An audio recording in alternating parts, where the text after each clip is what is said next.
Yeah, welcome everybody to this webinar this evening. We want to talk about group housing of calves. Um, some people might think it's not a real, uh, new topic, and it's not here in Europe or Germany. We have a lot of group housing, but for others, it is quite a hot topic because people ask themselves how to do this more efficient. And for us at Home and Lower, group housing is an important topic because we see that calf rearing is getting more and more under public pressure. The community wants us to all go nature, and it would be best to keep the calves with the mothers, and so on and so on. But we all know there are several reasons why this is not really practical on a professional dairy farm. So our question was, what can we do to maybe offer the calf the second best option to rearing the calf with a mother, maybe rearing them together with their peers, with other calves. And I was looking for somebody who could give us an insight in this special topic. And I found Jenniver van Oz, a professor at the University in Wisconsin, and expert in animal welfare. And thank you so much, Holger, for the introduction and for this opportunity to present. And also thank you everybody for your patience. This will be in English and I will try not to talk too fast. It will be recorded and I'm also going to link to some resources both in English and German if you are having trouble following. So today we'll talk about practical considerations for successful group or pair housing of calves. I'm an assistant professor at the University of Wisconsin in Madison, and I'm also an extension specialist in animal welfare. My training is in animal behavior, so just to give you a sense of my perspective, I'm really thinking about the animal's behavior and their welfare. I want to start off by giving you a link to a resource that I developed in collaboration with many colleagues in the US. So there's a URL at the bottom and also a QR code. And it's a series of 7 articles where we went through the scientific literature, but also looked at the practical field experience that we've gained going on to different types of dairy farms and calf ranches to talk through what are the what are the principles or the evidence behind benefits of pairing or grouping calves, and then also things to think about so that you can pair or group house calves successfully. And these resources on my website are in English, but some colleagues in Germany kindly translated them all into German. And so that's the link down there at the bottom. It was also recently republished in a print magazine. And so it's the exact same information, but the photos are in a German context and all the text is in German. So I want to thank all those colleagues who kindly did that translation. So I will put this link up again later. I want to start out actually with an interactive poll. So I'm going to go ahead and launch this poll because I'd like to just get a sense of what all of you think. So my question is, what is your most preferred way to house pre-wean calves? So the choices are individually with solid barriers between the calves, or individually with fence line contact, meaning the calves could have nose-to-nose contact, but individual housing. Another option is pairs or smaller groups of up to 8 calves. Another option is groups with more than 8 calves, so a bit larger, or calves with either their own dam or a nurse cow, some kind of adult cow.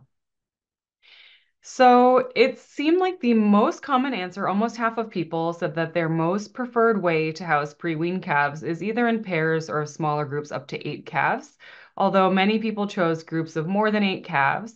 And then some indicated they would prefer to house calves individually, either with tactile contact through a fence or with solid barriers between calves. But there's a range of responses. So thank you for participating in that. I'm going to stop sharing that now. And I want to move on to some of the content of my presentation. So I want to start with just a really brief history lesson. This is a page that I scanned from a book that I was given when I started my position at the University of Wisconsin. And it's called The History of the Marshfield Agricultural Research Station. And it talks about many of the innovations and the research that was done at our research station here in Wisconsin. So here you can see a page from the 1960s. So now, almost 60 years ago, one of the innovations that they highlighted, so I've circled it in red and I've made the text larger so you can see. It said the calf hutch was developed out of necessity. So what this is referencing is over 60 years ago, there was a crisis here in the US in terms of poor calf health and high mortality rates. So these researchers developed individual calf housing, which became what we now know as the modern individual calf hutch. And so what this did was it separated calves to try to reduce calf-to-calf disease transmission and also allow more control over individual monitoring and feeding.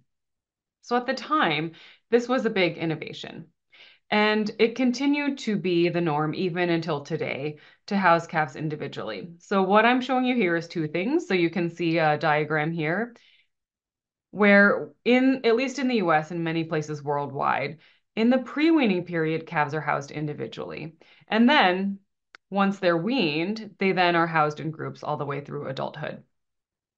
So what I'm showing here is the responses to a survey that we did now about 4 years ago. And it's very similar to data from the United States Department of Agriculture, showing that most farms continue to house their calves individually. So this part shows that many farms are housing their calves individually outdoors. So this would be outdoor individual calf hutches, just like what was developed at Marshfield 60 years ago.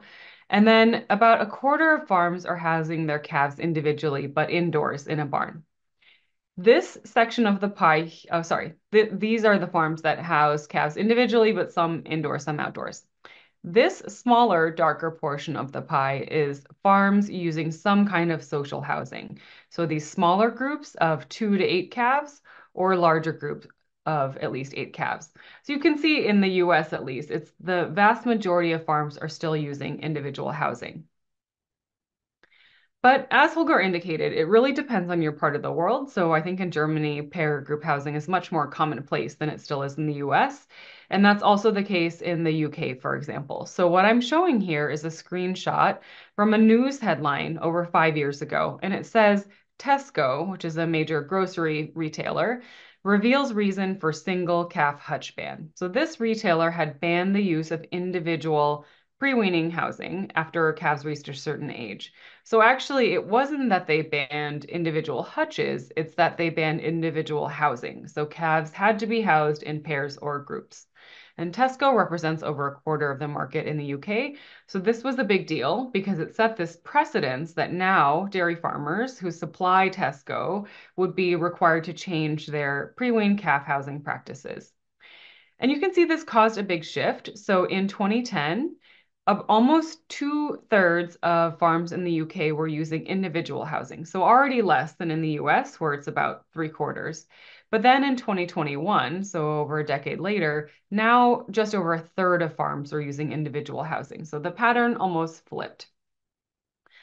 And so this shows that there's a precedence that the norm could be moving away from individual housing towards some kind of social housing. And what I want to show also in this new screenshot is on the side, it recommended another article where it says, research shows benefits of pair housing calves pre-weaning. So the idea is that this expectation that Tesco established was based on some research, and we'll talk about that briefly. I want to just pause though and discuss why is it now that the recommendation is changing from individual housing, where the individual calf hutch was seen as this major scientific innovation 60 years ago, to now researchers like myself are recommending social housing. Is it that we're saying farmers are doing something wrong? Is it wrong to do individual housing? We're not accusing you of doing something wrong. Is it the scientists' fault? Can we not make up our minds? We said, okay, now you need to house your calves individually. Now we're saying you need to not house your calves individually. So it's not that we can't make up our minds. It's that our knowledge evolves over time with the changing context. So when Holger and I were talking before we put together this webinar, he thought of an analogy because the Olympics were going on in Paris at the time. And we know that people were setting world records in the Olympics. but that those records keep getting more and more extreme. So you could set a world record in 1960, and then that record gets broken because athletes are pushing the boundaries further and further. And it's the same for our dairy cows. So I'm using just an example here with milk yield per cow in the US over the last century. And so what you can see here is milk yield per cow in kilograms per year, and then you have time here. And you can see there's this trend where cows are producing more and more and more and more. And this hasn't stopped. Even in the last 10 years, milk production in the US per cow has increased by 10%. And so I think this is an analogy for what we're seeing with things including animal welfare, where the context is changing and we're making new discoveries at the same time. So with both of these things, so a changing landscape and new scientific discoveries, it means that the recommendation for best practices will also continue to change, and that applies to calf housing.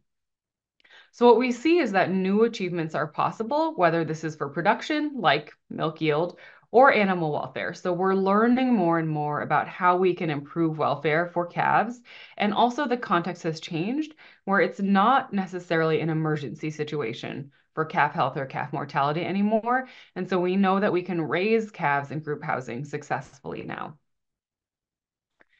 I also want to just pause and talk about what do we mean by animal welfare. So that's my area of focus, but not everybody thinks about welfare the same way. So this is a diagram that represents one framework for animal welfare that's adapted from ideas from Dr. David Fraser from Canada. So the idea is when we're talking about animal welfare, sometimes people are mainly thinking about the animal's biological functioning. So is the animal healthy? Is it productive? Is it growing well? And of course, these things are important. And there's so much research in animal science and veterinary medicine that has allowed us to learn a lot about animals' biological functioning. But that's not the only thing that matters to welfare. So I'm just going to add some arrows here because when we talk about animal welfare, what we mean is the animal's experience. So how is their quality of life, either right now or over the course of their lifetime? So we actually have to think about something more subjective. So what is the animal actually feeling? So we're not trying to say that cattle are just like humans and they experience the exact same feelings we do. That's not what we mean. What we mean is that research has shown that animals can have negative experiences like pain or fear or distress, and we want to minimize those negative experiences and provide opportunities for positive experiences like pleasure or contentment so that we can balance out negative experiences with positive ones so that they have a good quality of life.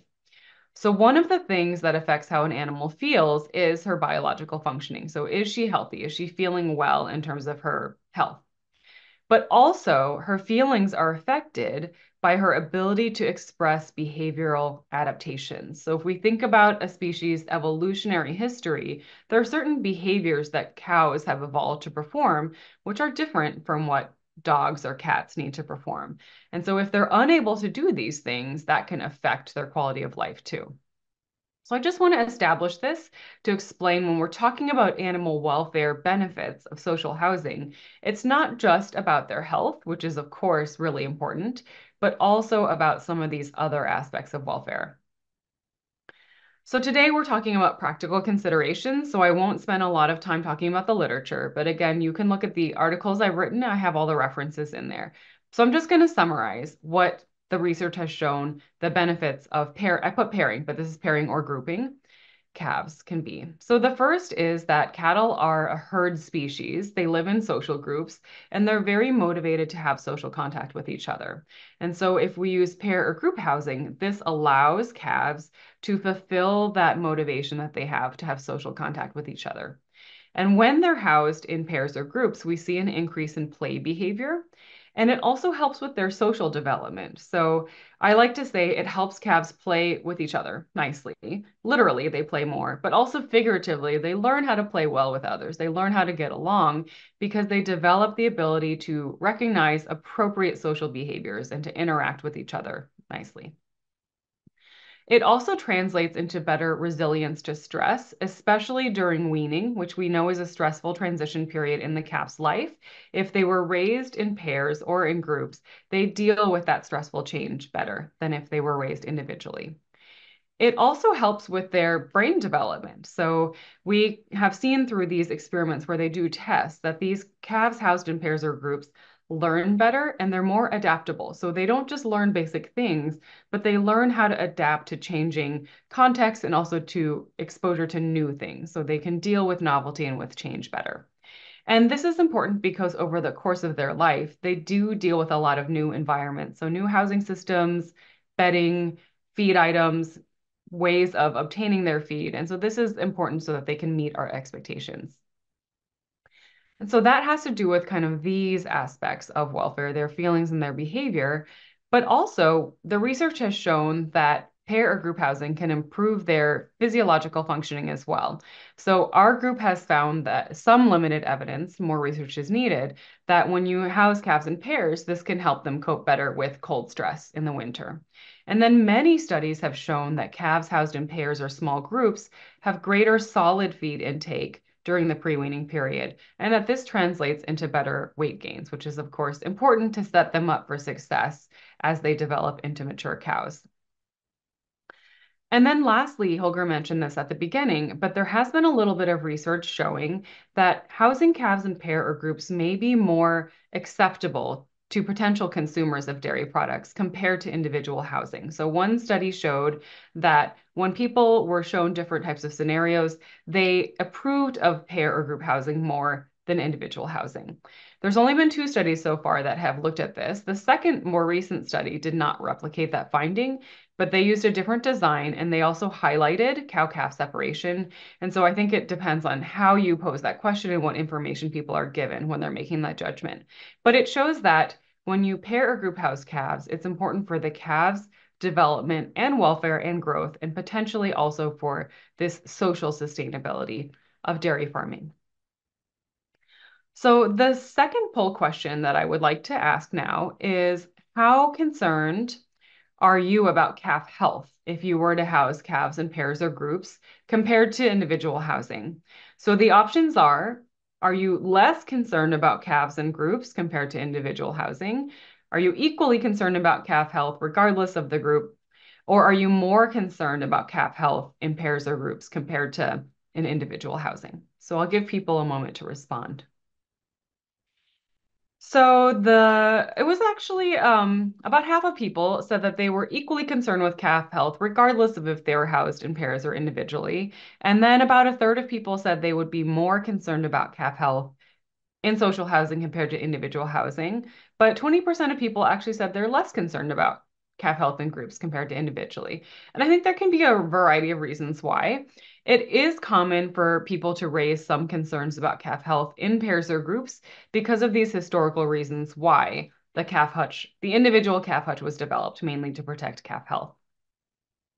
But my message here in this section is that it is possible to raise healthy calves in pairs or groups. So this is one of the common challenges that people ask. So how do I successfully raise healthy calves in pairs or groups? And we know that many farms today are already successfully doing this. And in our same survey, so I showed you earlier that in the US, most farms are still using individual housing. But we asked all of those farmers, how satisfied are you with the health of your calves? And among those who are currently using pair group housing, about three-quarters said that they were satisfied with calf health. And this was pretty similar to those farmers who were using individual housing, who most of them were also satisfied with calf health. I think that we need to do more work to quantify how we're doing. So there are other survey papers that actually go out and take measurements of morbidity and mortality, but at least the producers themselves mostly do feel satisfied. And going back to my earlier analogy with how the context has changed a lot in the last 50 or 60 years. So we've seen these great improvements in milk yield per cow. We've also seen a lot of improvements when it comes to the pre-weaned calves. And this is because in the last half century, we've learned a lot about how to raise healthy calves, regardless of whether they're individually housed or in pairs or groups. So we know now that it's important to have a really good preventive care and monitoring program, regardless of the housing, and really good colostrum management. So paying attention to colostrum qu quality, also the timing of when it's provided, and also calf nutrition. So the plane of nutrition of the milk or milk replacer feeding program and making sure calves are getting a high quality and quantity liquid diet. We also know a lot more now about good hygiene practices. And so we know how to maintain good sanitation in the calf housing and feeding area, and also practice good biosecurity and biocontainment to protect our vulnerable pre-wean calves. We've also learned a lot in the past half century about proper ventilation. So housing calves outdoors provides good ventilation, but you can also do this in calf barns. We also know a little bit more now about proper space allowance, although we need more research there, and also about bedding management. And then lastly, if you are housing calves in groups, we know that it's important to do all in, all out moves rather than trickling calves into a group. And this is also the case even in individual housing. If you're housing them in a barn, that all in, all out is the best practice in that type of setting. So what I want to emphasize here is that the development of the calf hutch happened for good reasons, and it did make a big difference. But this is not the only solution to raising healthy calves. So there are other more recent innovations that address all these other aspects of calf health. I also just want to quickly summarize the literature here. So in most studies, if we're looking at pairs or groups, small groups of three, compared to individual housing, calf health outcomes are similar. And so I've shown you here, there's a handful of studies. So there is one study in which calf health actually was better in groups of two or three compared to one calf. There was one study where the calf health was worse in groups of two or three compared to individual housing. But in 5 studies, the outcomes were actually the same. So no differences were detected in calf health, regardless of whether they were raised individually or in groups of two or three. So that's when we're talking about these really small groups. Another literature review looks specifically at respiratory health. So treatment incidence of respiratory disease, clinical scores, recorded disease, or lung consolidation from ultrasound. So this is just respiratory disease, not diarrhea or other types of disease. And so what Dr. Olivet found was that there were no studies where calf health was better in pairs or groups versus individually. There were several studies where calf health outcomes were worse for respiratory disease, but again, some studies where there was no difference. And so the take-home message here is that it's kind of inconclusive. Calf health is not necessarily worse in groups, but group size is a risk factor. So some farms are able to successfully manage larger groups, but it's not for everybody. So it can be a risk factor. And so going back to that list of all the different management factors to consider, those have to be in really good shape if you want to consider larger groups, because it can be a risk factor for respiratory health. So let's talk more about group size. What is the optimal group size?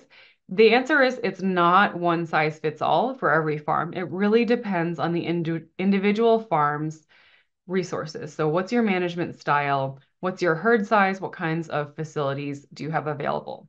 So the goal when determining the group size is we want to minimize the disease risk, and we also want to minimize food competition among calves.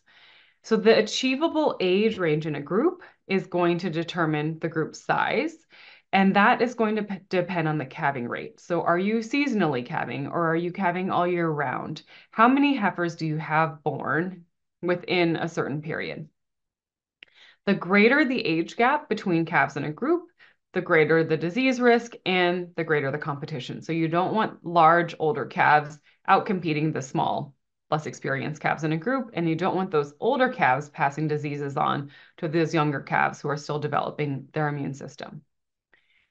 So, in talking to experts such as veterinarians, commonly what's recommended is that there should be no more than a 14-day or 2-week age difference between the oldest and the youngest calf in that group. And ideally, that age difference should actually be just 7 days or 1 week. So, when we surveyed bovine veterinarians, 80% of veterinarians said they prefer this 1 week age difference within a group. So, if you have a smaller herd, that means that fewer calves are born within 1 week of age of each other. And that means that the group size then has to be smaller. So larger groups are not for smaller herds, and they're not for herds that don't feel comfortable with all those other factors like ventilation and preventive care, colostrum management, et cetera. So oftentimes this means that pairs or small groups will be the most achievable. So in the US, we surveyed farmers and asked them, what are you actually doing in terms of the age range within your groups? And so we had actually given more choices, but then we collapsed them based on the responses we received. So if you look at these two bars together, 3/4 of farms had age differences of 2 weeks or less. So if you add these two together, and about half of the farms had age differences of 1 week or less within their groups. So that's the age range. Another related common question is, at what age should you form the pairs or groups? And here the evidence is a bit mixed. So some studies looking at calf growth as well as their learning ability suggest that it is better to form these pairs or groups earlier so calves can get that benefit of being together for longer before weaning. So when we asked our veterinarians, if you look at these three bars combined, over 2/3 of veterinarians prefer that you form the pairs or groups when the calves are 2 weeks old or younger. So you can see some veterinarians prefer that you form these pairs or groups when calves are 3 days old or younger, but most of them prefer forming these pairs or groups when calves are 2 weeks or younger. And so, of course, we also asked farmers, what is it that you're actually doing? When are you forming these pairs or these groups? And so, again, if you combine these bottom two bars, about 3/4 of the farmers in our survey are indeed pairing or grouping calves when they're 2 weeks old or younger. So, about half are forming these pairs or groups when calves are in their first week of life.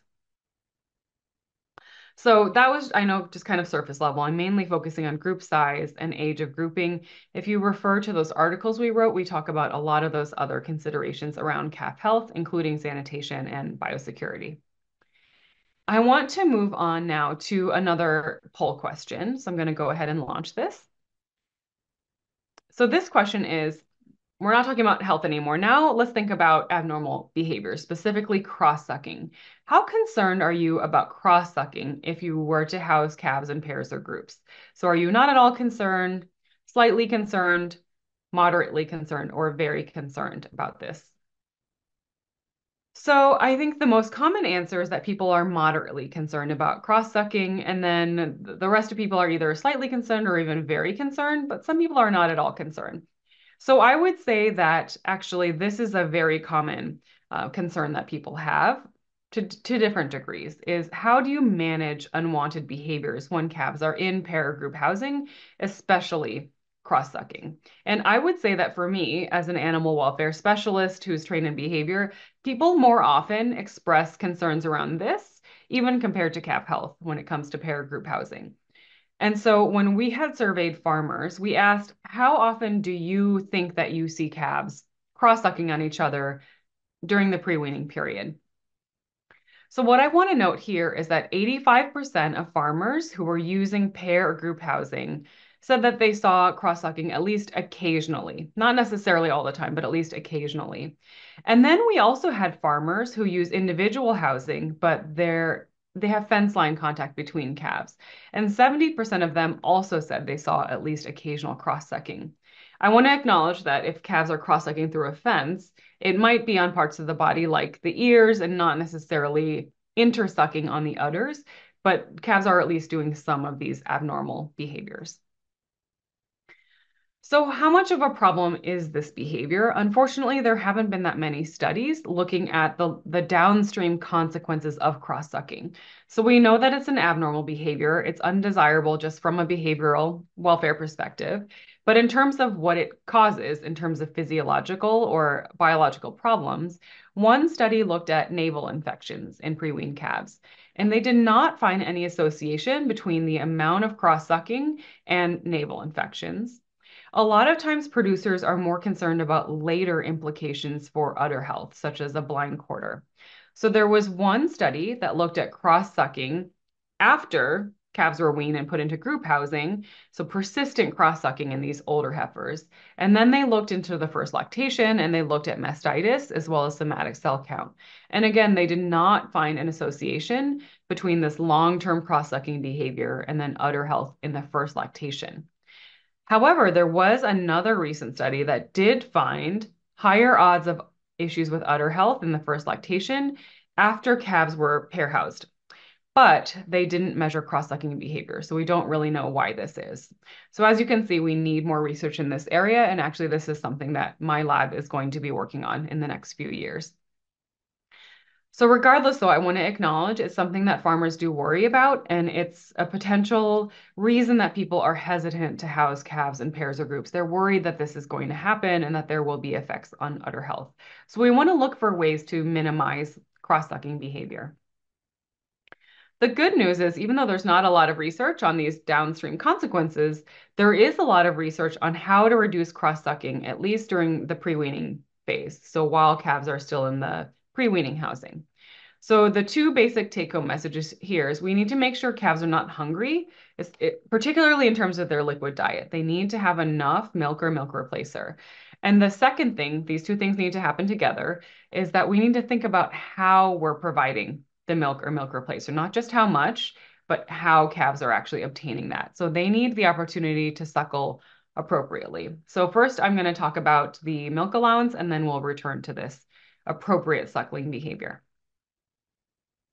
So a lot of research has shown that in the pre-weaning period, while the calves are still developing as ruminants, I know there's been this big push, at least in the US industry over the last few decades, about getting calves on solid feeds to promote rumen development. And of course that is important, but when the calves are quite young, it's not realistic to expect that. They're not consuming that much solid feed. They really are reliant on the liquid diet because this is how they evolved.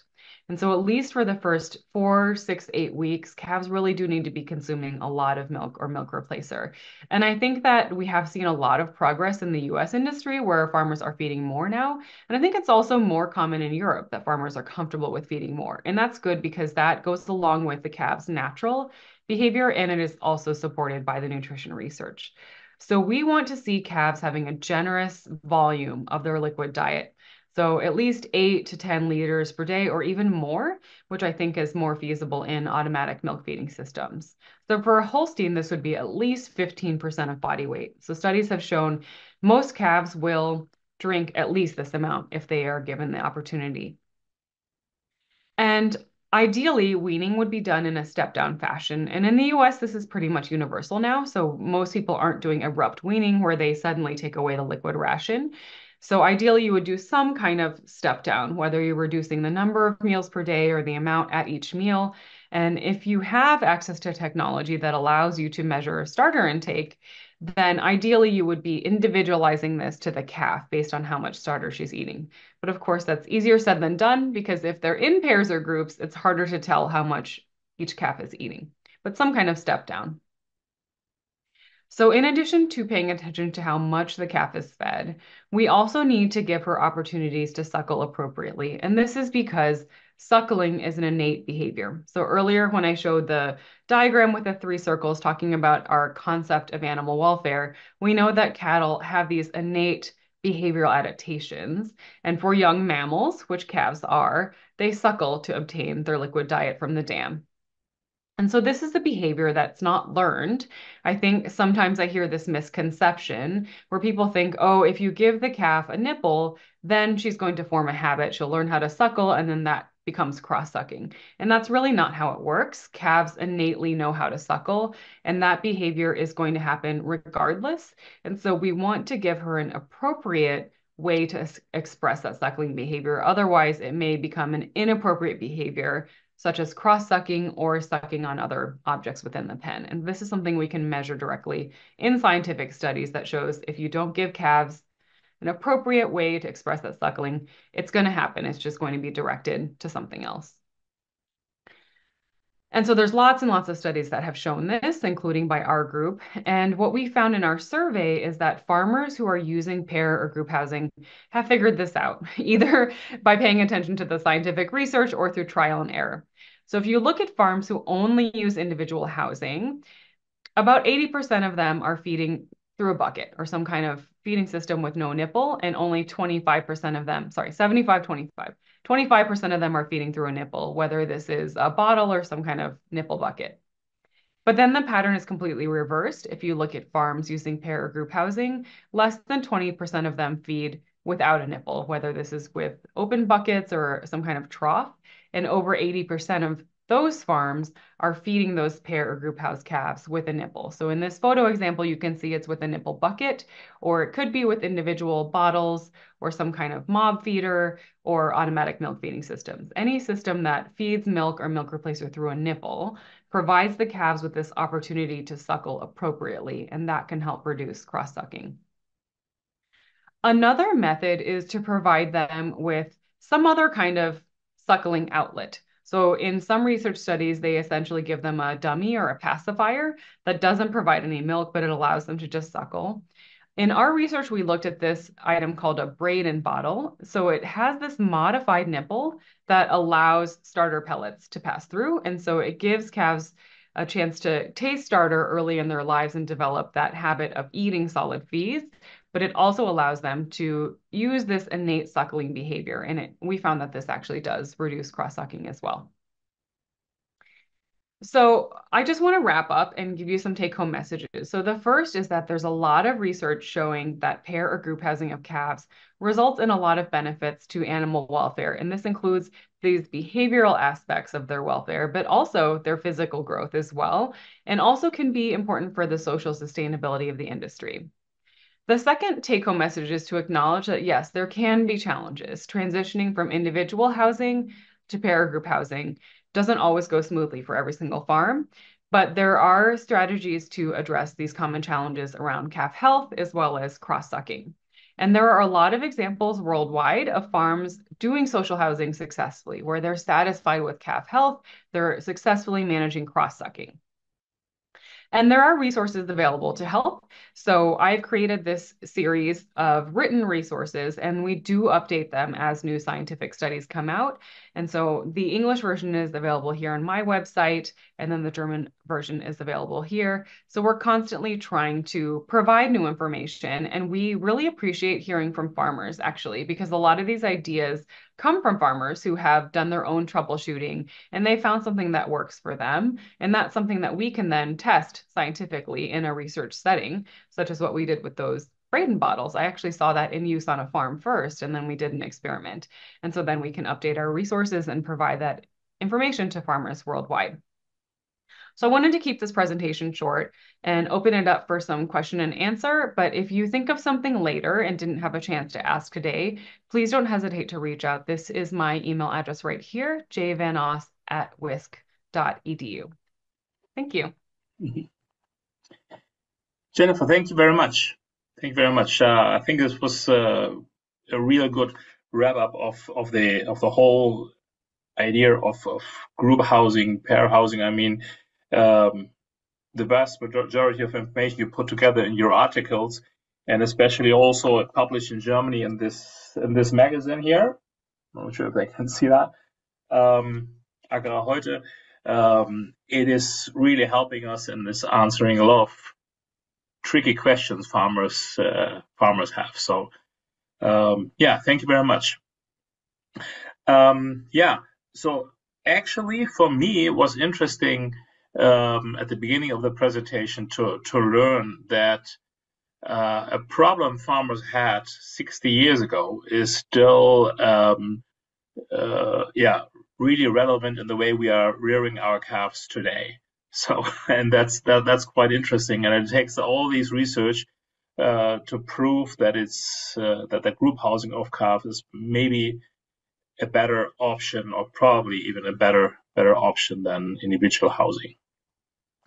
And yeah, and I personally think if we take it political, I think we need to get our heads around this way of calf rearing before the politicians start to make crazy rules. Sure. They will do that anyhow, but so maybe we need to have an answer before that happens. Yeah, and I think if we think about social sustainability, right, dairy consumers have a lot of choices when they go to the grocery store. It's better if the industry can be proactive and think about what kind of message are we sending to people who want to buy dairy products. If we don't wait to be regulated and instead say, hey, we've learned a lot from the research, and it doesn't mean we were doing something wrong. We weren't trying to be cruel to our calves. It's just we're learning more and more. And now we know that group housing can be something that's really good for the calves. It's something that the calves want. So we're going to do this and we're putting the calves first. I think that that's a really nice message rather than saying we're doing this because it's the law. To say we're doing it because we understand that it's what's Yeah, good for our animals. And so we're going to take initiative because we care about our animals and we want to do what's best for them. I think that that's a really nice way to think about social sustainability and how to communicate well with potential consumers and say, hey, we share your values. We really care about our animals. yeah, yeah, yeah. And I think it's all we also can be a little bit selfish. It's not only for the consumers, also for the farmers, because what you said, and now it's about to answer some questions. What you said in your presentation as well, that the calves are getting that they have better learning and better understanding, maybe getting a little bit more intelligent. And you mentioned that already. We are challenging our animals through the whole life more and more, and I think this will even continue, or will be even yeah, these challenges will be bigger in the future, because we are starting, no, not we are starting, we are in the middle of the process to automate the whole dairy production. So our animals have to learn to work with a lot of technology we implement on farm. So Yes. Yeah, I automatic. agree with you. Mhm, Yeah, it's beneficial for the farm too. And I also want to acknowledge that because first of all, we see these improvements in calf growth, and that's really important to set them up to be successful, productive milking cows. But then also, as you said, we want the calves to grow up into cows who can meet our expectations, and they have to deal with a lot of change. And so just anecdotally, a lot of my colleagues have been actually suggesting to automatic milking system or AMS farms mhm, that you may be able to improve the ability of your cows and heifers to learn how to use the AMS if you use pair group housing because they're better learners, they're more adaptable. And so mhm. I constantly just check the literature to see has anybody done that study?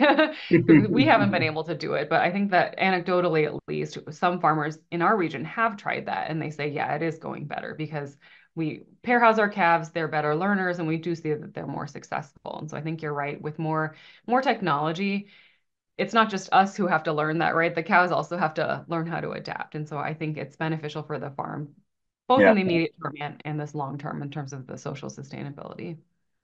that's a comment we get from a lot of farmers when they start using automatic calf feeders, that they Mhm. realize that when these calves are cows later, that they are yeah, moving into the parlors more easily, especially Mhm. on milking robots. So somehow they seem to realize, okay, there is a box and I can go in there and something good will happen and not Yeah. something bad. So yeah, I think this definitely has an influence. Okay, I have a few questions here from the audience. Marike is asking, actually doing research on calf health in Germany. Most of the workers on the calf teams complain that they can't control food and colostrum intake Mhm. in group housing as well as with individual housing. Do you have any idea whether this actually reflects in the health results of the calves, or does it balance with the benefits of group housing? I think that's a great question. So when I showed the slides on the literature regarding calf health and pair group housing, you probably noticed there's not that many studies. And unfortunately, it can be a little challenging because you need a large sample size. And for some of these things, you need to follow them over time. So that's an area where we need more research. I agree with the workers' perception. That is actually one of the trade-offs between individual housing and group housing is with individual housing, one of the advantages is you can control and monitor individual calves for both health and how much they're eating. Although now, if you have automatic milk feeding systems, there have been a lot of studies showing you can get individual eating data and kind of health alerts from those systems. So it just depends on their management preferences. So that Mhm. is true. You really can't determine how much an individual calf is eating. For colostrum, though, a lot of times people will still administer that to the individual calf and then they move them to group housing after they're a couple days old. So again, it depends on the farm. In terms of how that translates to the calf health outcome, most studies actually show there is no difference. So it comes down to all these other management factors. But I'm glad you brought up the employees, though, because anecdotally, this is something I want to actually do more social science research to ask the employees, well, what do you think of individual housing compared to pair housing? What do you see as the benefits and the challenges? Because we have actually heard some nice stories from employees who said, I'm worried about this transition. Is it going to cause more work? Are calves going to get sick more? But then they said an unexpected thing happened, which was once the calves were in pairs or groups, they interacted with the calves more because the calves were out playing, and it made them actually feel more connected to the calves and enjoy their jobs in this unexpected Hmm. way. So I think we should do more research on what the calf workers think because that hasn't been done yet. Yeah, right. Okay, yeah, thank you. Olaf is asking, would you recommend to separate sick calves from the group until it's regained to a proper health status? Yeah, that is a really good question, and we don't really have a single right answer. So there Mm-hmm. is some evidence actually that when cattle are sick, they try to self-isolate from the herd. It's an adaptive behavior. So I can see you might have some concerns. Okay, this calf needs special treatment or monitoring, or we don't want her to get kind of trampled by the other more active calves who are playing, or you don't want those other calves to get sick. And so again, it just depends on, that's something I would suggest any farmer just talk to your own veterinarian because if you remove that calf, that can also cause stress. Mm-hmm. So I think it Yeah. depends on what is she sick with and how worried are you about her transmitting that to all the other calves. So for certain diseases, what we found is actually within a pair, when one calf shows clinical signs, the other calf does not always. There may be something subclinical, but it's not guaranteed that they'll pass that along to each other. And so that actually is already a downside in individual housing. If you don't have these solid partitions, if you have fence line contact, the calves can still transmit disease. It's not a unique problem in group housing. So we talk about that a little bit in our articles. I think, again, there's just not one right answer. It will depend. Do you even have facilities where you can remove a calf Mm-hmm. and isolate her? So I think that that really should be at the discretion of the farmer and the veterinarian. I think if you temporarily isolate her, it won't cause lifelong social damage, right? So you should prioritize calf health in that case and do what's feasible on your facility. Yeah. If you have a good place to put the calf, I think the most important thing in these cases, you need to have a good plan to do it. You need to have a Yes. good place, and you should not just separate it to avoid other calves getting sick. You need to separate it to a place where this calf can get healthy. Yes. And sometimes that is missing, what I see on farms. Yeah. Yes. Okay, good. And Andreas asking about cross-sucking. I would like to know if you've noticed that other breeds, such as Jersey, tend to cross-suck more than the Holsteins. Short answer is yes. Yeah, So right. there's a little bit more research now looking at breed differences where Jerseys are prone to some abnormal oral behaviors like tongue rolling. And so there have just been a couple studies documenting these breed differences. And unfortunately, that can be a very tough, Mhm. a tough problem in certain breeds. I think Yeah. a lot of those principles are still the same, though. Where Mhm. providing these suckling outlets helps a lot. There's also some emerging research that providing hay is an additional outlet for them to use their tongues and their oral behavior in a more adaptive or natural Mhm. way. But that's something where we still need a lot more research. And one thing I forgot to say is all of the research that I showed about reducing cross-sucking is specifically in the pre-weaning housing. So Yeah, when they're yeah. still in the milk feeding period, you can significantly reduce, if not eliminate, cross-sucking behavior by feeding sufficient milk volume, using step-down weaning, and delivering the milk through a nipple or providing some other kind of suckling outlet. In the post-weaning period, sometimes there are certain calves who will just persist, even if they were raised in all the correct ways pre-weaning, even if they were in individual housing. Once Hmm. those groups are formed post-weaning, there's just certain calves who cross-suck. And so that's an area where I'm going to try to do more research. It is very difficult to kind of follow them over time.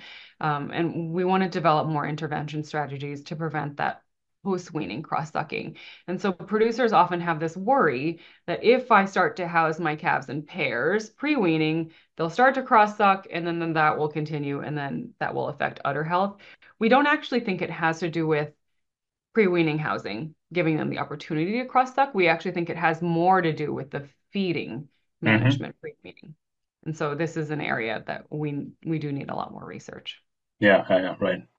But yes, with certain breeds, it can Yeah, be yeah. more challenging. Here in Europe, I know especially Simmental, they are really Mhm. hard. I mean, the picture you showed that these were Simmental calves, and Mhm. they can be really really bad on that. So, but like you said, if you don't feed them enough, so they need more than Holstein calves. But if you feed them with a Holstein feeding program, they will not be happy, and they will practice that behavior. Okay, I have one last question, because I think in our, oh no, there are more. Sorry. Okay. I am Marike.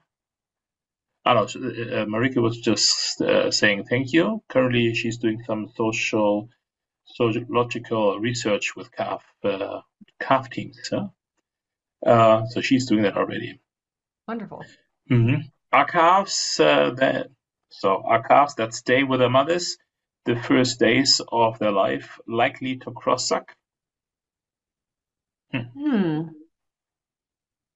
I don't know of a study that has looked specifically at, a housing system with continued dam contact and then, you put them into more conventional housing compared to just, I haven't seen like a comparative study of those housing Mm-hmm. systems.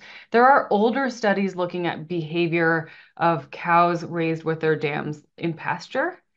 And there you can see natural suckling behavior where they're suckling from the dam many times a day. So they're able to express that natural suckling behavior. And in those settings, you don't see this abnormal cross sucking. So the abnormal cross sucking on each other seems to be in these, I guess we call it like hand rearing, where it's humans who are feeding the calves. That's when you Mm-hmm. tend to see more of this abnormal cross sucking. So in terms of this, kind of hybrid system where the calves are with their dams initially and then they go to hand feeding there. I don't know that that work has been done yet. And so I know that there has been more research looking at these extended cow-calf contact systems for different periods of time, but I'm not aware of a comparison in terms of the amount Mm-hmm. of cross-sucking. Yeah. Okay. Good. Um, my final question would be: so what? So you mentioned a preferred time when you build the groups, huh? So the pairs or smaller groups or whatever. And yeah, less than 7 days were quite a lot. So what are the practices I need to do on my farm to make sure it works to build these groups that early? Yes.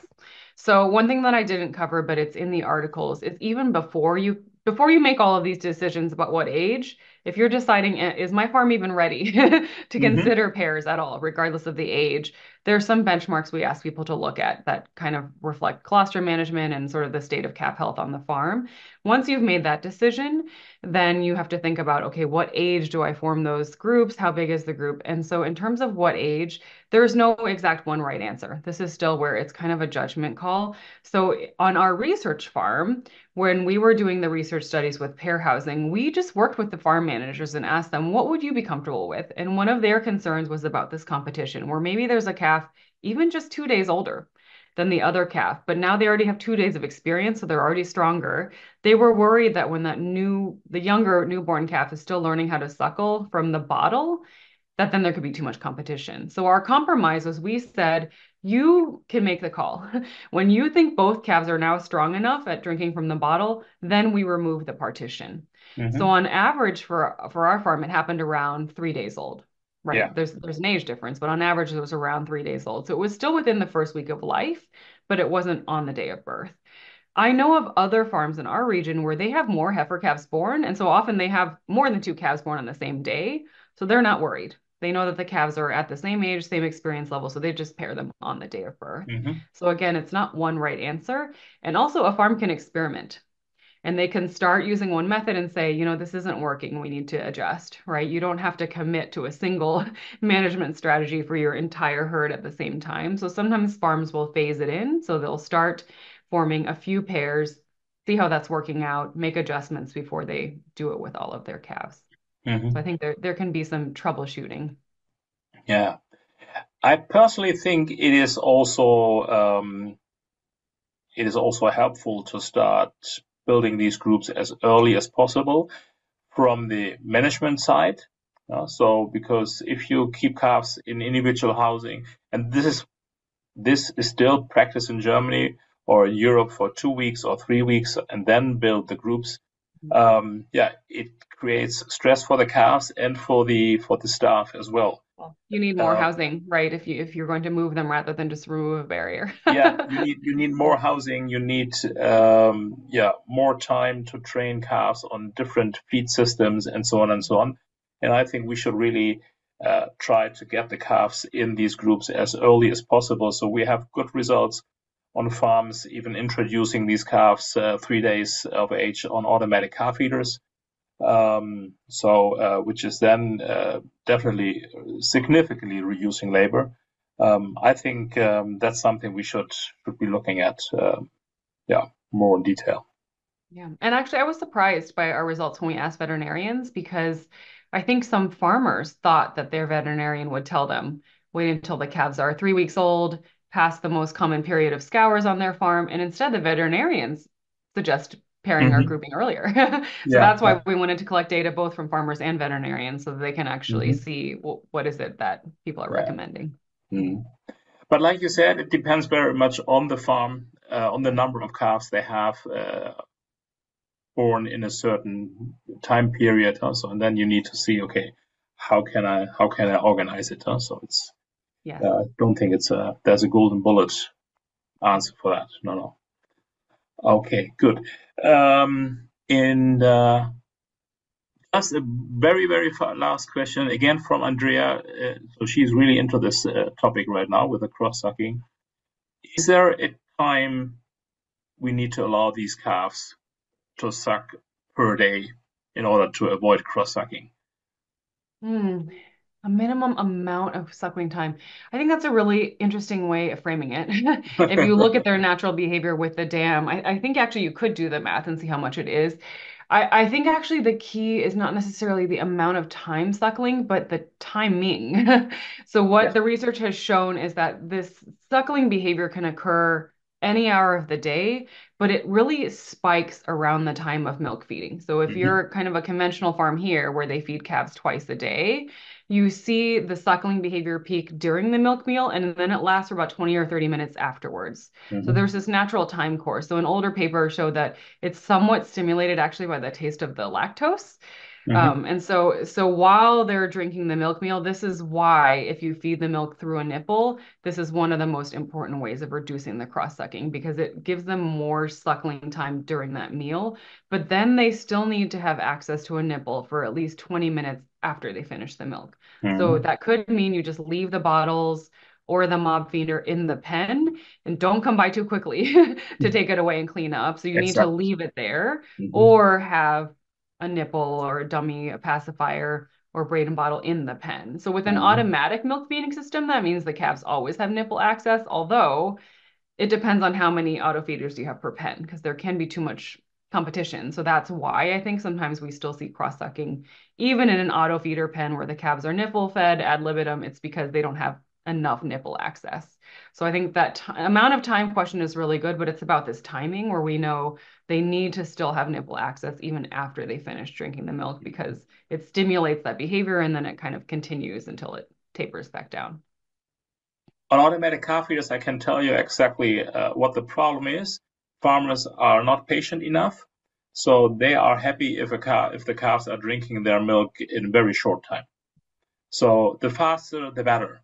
Um, but when the calf is then finished, it still sits on the teat and still sucks. And if other calves come and push this calf out, and this calf will go out because there's no milk anymore, it still has this suction reflex. Yeah. So we have realized by using teats, which are more difficult for these calves to Yeah. get their milk, if we are able to reduce the drinking speed um, from conventionally like almost a liter per minute down to 300 milliliters per minute, or even slower than that.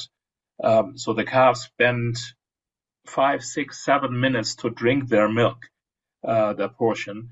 Um, that makes a difference because after that, Absolutely. these calves are completely done. They are exhausted. They lay down after drinking and don't think about cross sucking. So Yeah. I And agree that's with shown you. by the Yeah. research as well. Mm, Mhm. yeah. So I agree. I don't think there's a certain time per day, now minutes or hours per day they need to suck. It's more offering them the possibility uh, to have access to a teat for a longer time. Yeah. Yeah. Okay, and Jennifer, thank you very much. Thank you very much for this great presentation. Thank you very much for the audience. Um, like I said, we are recording this session, and we are sending everybody a link once we have it on YouTube. And yeah, thank you very much for your participation here on this presentation. I wish you a Thank you, nice everyone. evening or a nice day wherever you are in the world. See you next time. Thank you.